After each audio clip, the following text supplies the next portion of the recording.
আমরা সাম্প্রতিককালে একটি আলোচিত ঘটনা দেখছি। ইডেন কলেজে ক্ষমতার দাপটে শিক্ষা বাণিজ্য যেমন চলছে, অন্যদিকে নারীদেরকে জোরপূর্বক ছাত্রীদেরকে দেহ ব্যবসা করানো হচ্ছে।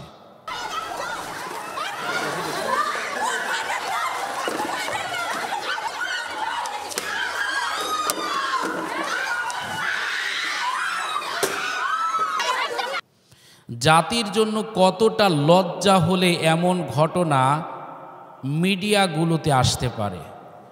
জাতি শিক্ষিত হলে দেশ শিক্ষিত হবে। ছাত্র ছাত্রী পড়াশোনা করলে সেখান থেকে ভালো মানুষ তৈরি হবে, এটা আমরা জানি। তবে সেখানে যদি পড়াশোনার নামে আজকে বিজনেস চলে, শিক্ষা বিজনেস, সেখান থেকে যদি চলে দেহ ব্যবসা, সেখান থেকে যদি দেহ ব্যবসার পতিতা তৈরি করার একটা অডিশনার যদি দেওয়া হয়, তাহলে সেই শিক্ষা প্রতিষ্ঠান থেকে কেমন জাতি তৈরি হবে, কেমন মানুষ তৈরি হবে, এটা জাতির আজকে ভেবে দেখা দরকার। আজকে আমাদের দেশের শিক্ষা ব্যবস্থাগুলো যেন ক্যান্সারে আক্রান্ত হয়ে গেছে। মানুষের শরীরে ক্যান্সার ধরলে ওই অঙ্গটাকে যদি কেটে ফেলা যায়, বাকি অঙ্গটাকে, বাকি শরীরটাকে বাঁচানো সম্ভব।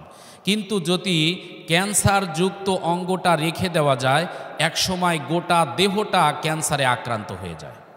আজকে আমাদের শিক্ষা ব্যবস্থার ভিতরে শিক্ষা বাণিজ্য ঢুকে, আমাদের শিক্ষা ব্যবস্থার ভিতরে দেহ ব্যবসা ঢুকে, আমাদের শিক্ষা ব্যবস্থার ভিতরে রাজনৈতিক অস্থিতিশীলতা ঢুকে, আমাদের শিক্ষা ব্যবস্থার ভিতরে আজকে অমানবিক নির্যাতন ঢুকে, আজকে শিক্ষা ব্যবস্থা নেই বললেই চলে।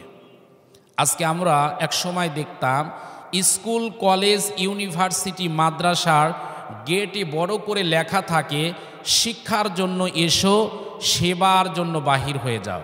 আর স্লোগানটা পরিবর্তন হয়ে বর্তমানে রূপ নিয়েছে, শিক্ষার জন্য এসো, সন্ত্রাসী হয়ে দেহ ব্যবসা শিখে অথবা নাস্তিকতা লালন করে, অথবা তোমরা এই পৃথিবীর জমিনে সন্ত্রাসীর বড় বড় ক্যাডার কেমন করে তৈরি হওয়া যায়, এখান থেকে প্রশিক্ষণ নিয়ে বের হয়ে যাও। আজকে জাতির জন্য দুঃখ, জাতির জন্য কলঙ্ক। আজকে কলেজ ইউনিভার্সিটিগুলো থেকে মানুষ, আদর্শ মানুষ আর তৈরি করা যাচ্ছে না।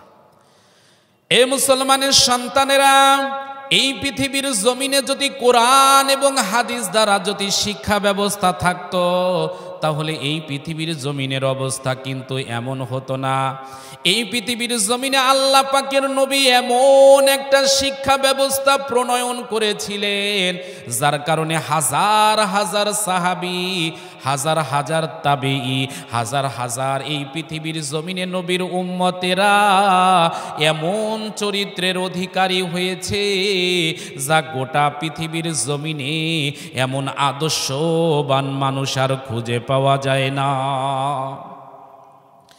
নবী আমার এমন একটা আদর্শবান মানুষ, এমন একটা আদর্শ জাতি তৈরি করেছিলেন। আল্লাহ পাক রব্বুল আলামিন বলেন, ফামান তাবিয়া হুদায়া ফালা খাউফুন আলাইহিম ওয়ালা হুম ইয়াহসানুন।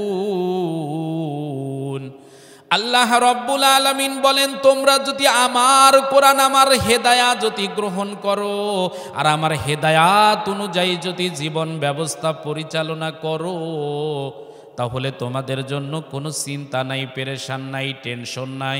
সুতরাং আল্লাহর বাণী যেখানেই থাকবে সেখানেই পেরেশানি নাই।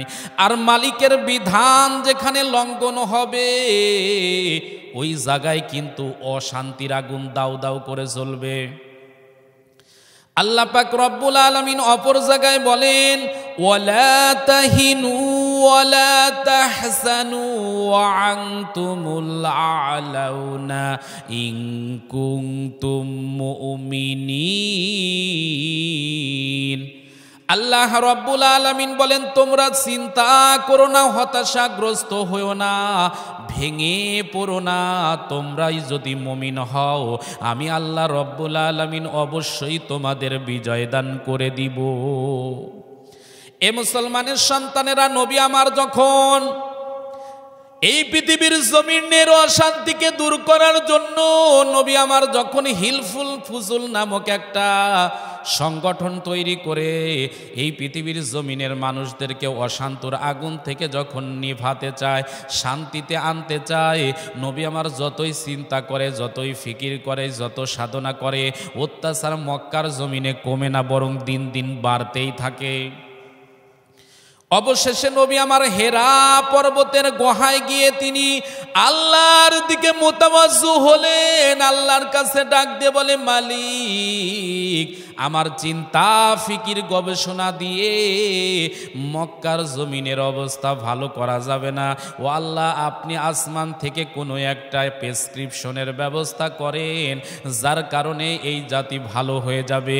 আল্লাহ পাক রব্বুল আলামিন নবীর মাধ্যমে 30 পারা কোরআন নামক প্রেসক্রিপশন এই দুনিয়ার জাতির লোকদেরকে যখন দিয়ে দিলেন, আল্লাহর নবী যখন হেরা পর্বতের গুহা থেকে নিয়ে এসে কোরআন নামক প্রেসক্রিপশন দিয়ে আর হাদিস নামক প্রেসক্রিপশন দিয়ে যখন জাতিকে যখন সচেতন করা শুরু করে দিলেন, চিকিৎসা ব্যবস্থা শুরু করে দিলেন, যে ওমর ফারুক ছিল উগ্রপন্থী, যে ওমর ছিল সন্ত্রাসীর মনা, কেবলমাত্র শুধুমাত্র কোরআনের কাছে আসার কারণে ওমরের আদর্শের ভিতরে এমন পরিবর্তন হয়ে গেল।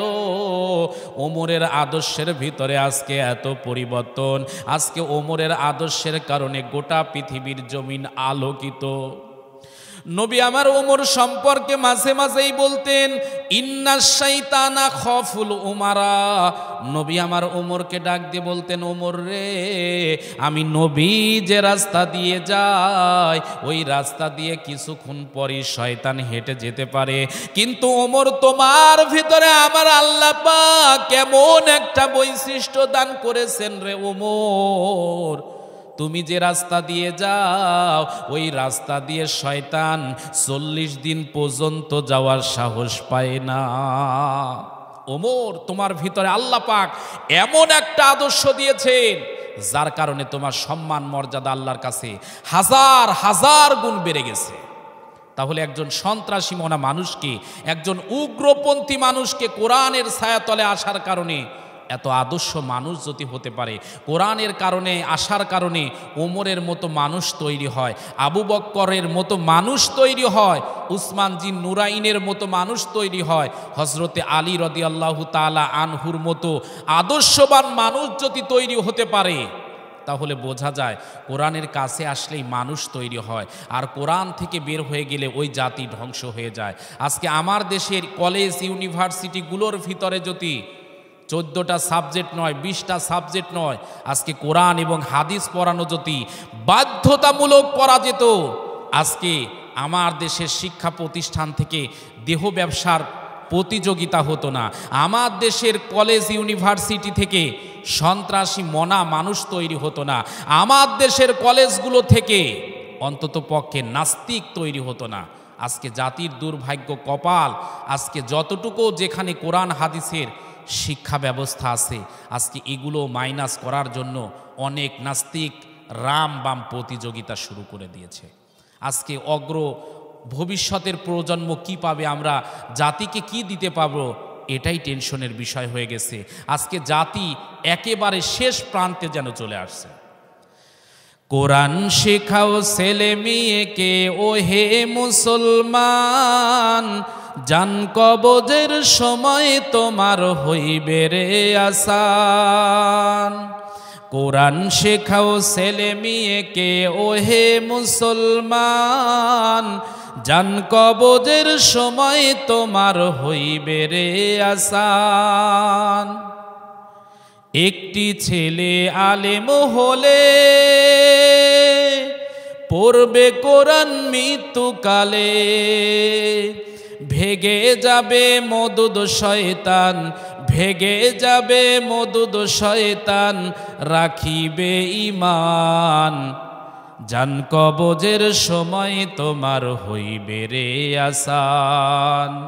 কোরআন শেখাও ছেলে মেয়েকে ওহে মুসলমান, জান কবজের সময় তোমার হইবে রে আসান।